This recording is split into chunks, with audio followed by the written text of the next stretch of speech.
Operation Overlord, D+10.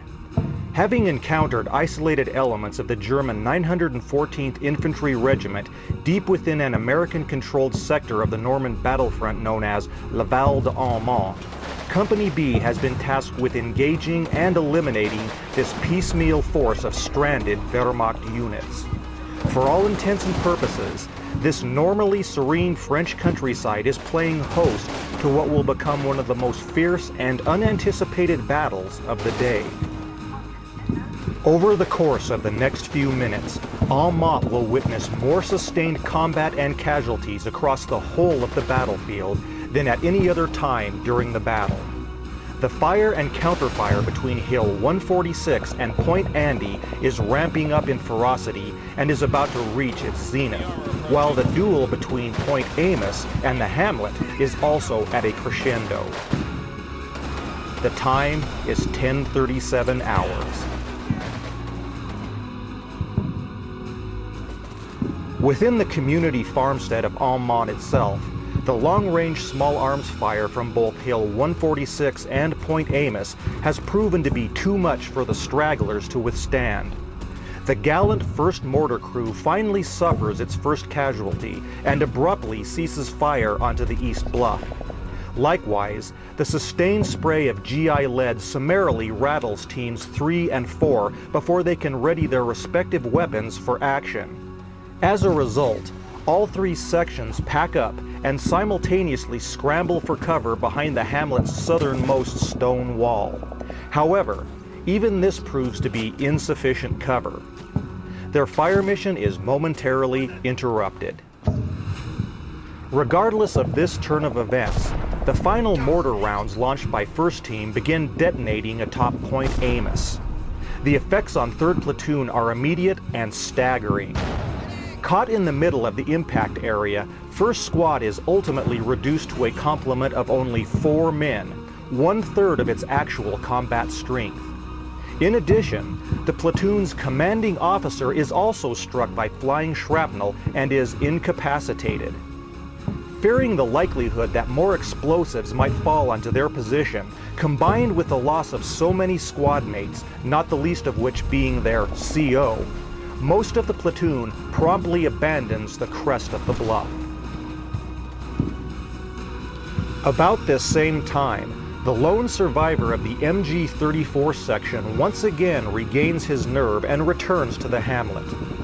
Cognizant that the gunfire originating from the east bluff has suddenly ceased, he leaps forward to establish a new firing position for his heavy machine gun. This time he opts to operate from the cover of a standing structure, the building currently occupied by the concealed right flank squad. With 2nd Squad's dash to the irrigation ditch now complete, the balance of 2nd Platoon wastes no time in their attempt to join them. 3rd Squad, along with the command team, race down the southern face of Hill 146, braving the onslaught of fire from the now active West Bluff contingent. The Germans atop Point Andy let loose with everything they can muster in an attempt to stymie the determined American advance. 1st Platoon and the 2 medium machine guns respond by blazing away with an even higher rate of suppressive fire on behalf of the exposed GIs. The ensuing firefight is both intense and costly for each side. A veritable hornet's nest of gunshot envelops these 2 hills and the irrigation ditch. Many casualties are incurred in all 3 locations. Nevertheless, the bulk of 2nd Platoon has been successful in their transition to the man-made depression. Without delay, the platoon begins to spread out across the muddy trench, only to come under fire from both flanks. The gully is proving to be of only marginal value as effective cover. The Germans harass their every movement. Throughout this series of events, Captain Dorn and his team place themselves directly in the enemy's line of fire in order to augment the covering volley for 2nd Platoon. Cool and calculated, Dorn scans the battlefield and weighs his options. As a whole, Hill 146 was producing a withering volume of fire onto the adjacent bluff, but it wasn't nearly enough. All too many of my men were being hit by enemy counterfire. I came to the conclusion that it was time to activate the 3 mortar sections. Their target would not be the German mortars in Normandy, but the entrenchments atop Point Andy. I directed the crews to take up independent fire positions near the crest, in order to expedite their attack. In only a matter of moments, these highly trained artillery specialists redeploy their tubes in locations where they can achieve a clear field of vision to the crown of Point Andy. With men's lives on the line, there is no time to waste. They quickly determine their range and mark. Foregoing the standard spotting sequence, the teams prepare to unleash a full fire mission onto Kampfgruppe Eckel's west flank. Meanwhile, the 2 seasoned Stug crews patiently observe the battle's progress and determine their plan of action on the fly. The number 2 vehicle elects to lie in wait for the inevitable hill assault by 2nd Platoon. Hidden from view, they position their assault gun to cover the expanse of open ground between the ditch and the west bluff. Spotting Dorn's east flank machine gun exposed along the southern ridge, Spitzer, on the other hand, attempts to mitigate the firestorm befalling Point Andy. He fires a single high-explosive round onto the target. In one fell swoop, the crew is eliminated and the rapid-fire weapon destroyed. As with all combat, however, battlefield success is fleeting. Spitzer's attention is quickly removed. Indem es den Horizont für zusätzliche Ziele der Gelegenheit scannte. While scanning the horizon for additional targets of opportunity, the radio suddenly crackled with activity. The West Bluff contingent announced that they were coming under severe mortar attack. I looked skyward. Although I could barely distinguish the individual artillery rounds arcing overhead, it was obvious that this was a full barrage. Fearing that a similar salvo might be directed at my vehicle, I signaled the driver to back us into a defilade position within the tall grass on the fringe of the sunken vale, thereby screening our Stug from Hill 146. Spitzer was prudent and wise in his concern for becoming the focus of an American mortar strike. The German soldiers on Point Andy are now fully engaged and feeling the brunt of the massive 60mm mortars targeting their position. One after another, the rounds pound the earth amidst their foxholes. One after another, German soldiers collapse back into their entrenchments. The U.S. bombardment on Point Andy is relentless and devastating. With this new dynamic now in play, the spirits within Eckel's command post begin to wane. Unser Gefühl am Äußeren der amerikanischen Artillerie auf dem Schlachtfeld war greifbar. Our emotion at the appearance of American artillery on the battlefield was palpable. The command post fell silent. Not a single word was uttered for several minutes. Since we were well behind enemy lines, we had hoped that no such assets would be available. At least not so soon. Our immediate concern, however, was for our comrades on the West Bluff. They were obviously catching hell. Within a matter of moments, the volume of return fire from their position was severely curtailed. The bluff was now nearly as quiet as my command post. The timeliness and accuracy of Dorn's mortar salvo pounds the Germans atop Point Andy into near submission. With the degree of enemy grazing fire onto the irrigation ditch now substantially diminished, 2nd Platoon proceeds with its pre-assault maneuver. However, movement east of the wood footbridge is still met with lethal force, ironically enough, from the scouts and their short-range MP40s. As for Point Amos, the Germans' own mortar attack has produced similar results: near silence.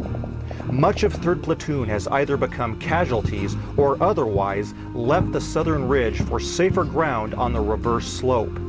As a result, an unplanned, albeit temporary, ceasefire has occurred between the East Bluff and Albeit.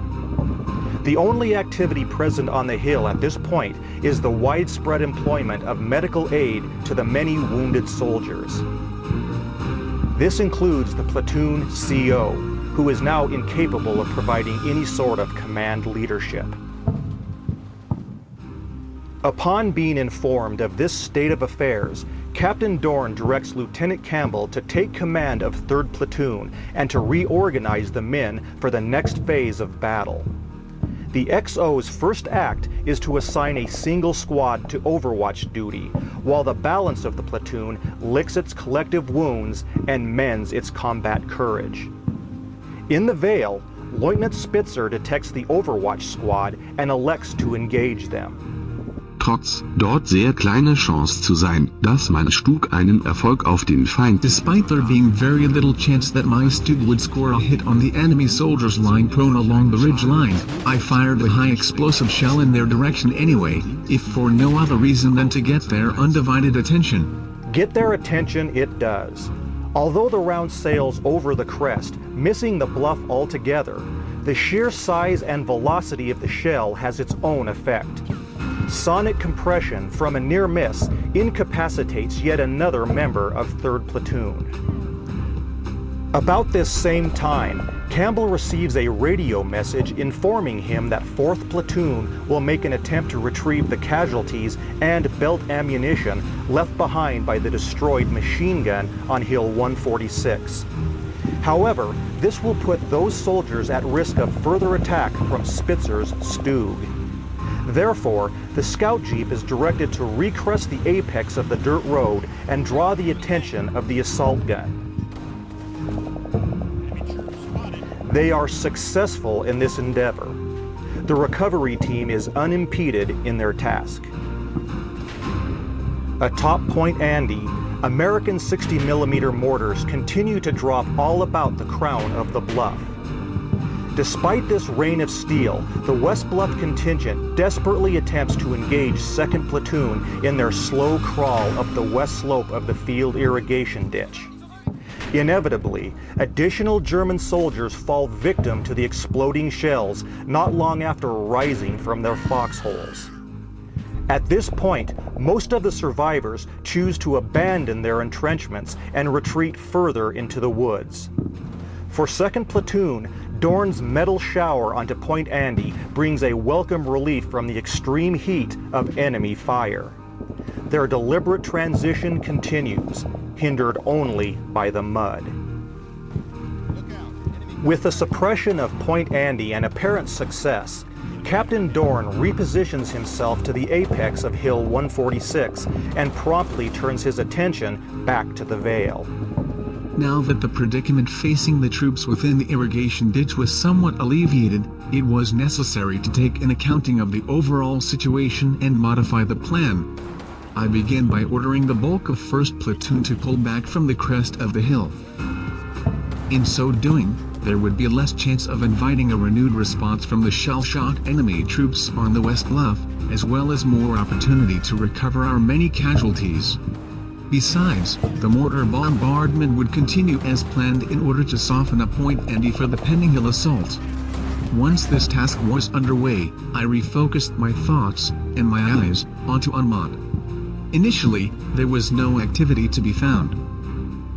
Then, I spotted 2 German mortar crews attempting to redeploy their weapons behind the stone wall. I had to act quickly. The 3rd and 4th German mortar sections are indeed in the process of setting up for independent fire onto Hill 146. Captain Dorn identifies this new potential threat and immediately orders his 1st mortar section to retask their tube for action onto the backside of the hamlet, while the other 2 crews continue to pummel Point Andy. Only seconds later, the first rounds are on their way downrange. The expertise and experience of the first team once again serves them well. Their estimation of range to target is spot on. The rounds impact just beyond the wall in quick succession. The effect is sudden and total. Half of Lieutenant Eckel's stragglers are promptly eliminated from the combat equation. So too their captured weapons. Sie sehen Märchen des virtuellen Kampfs auf seines der Geschichte des International zu.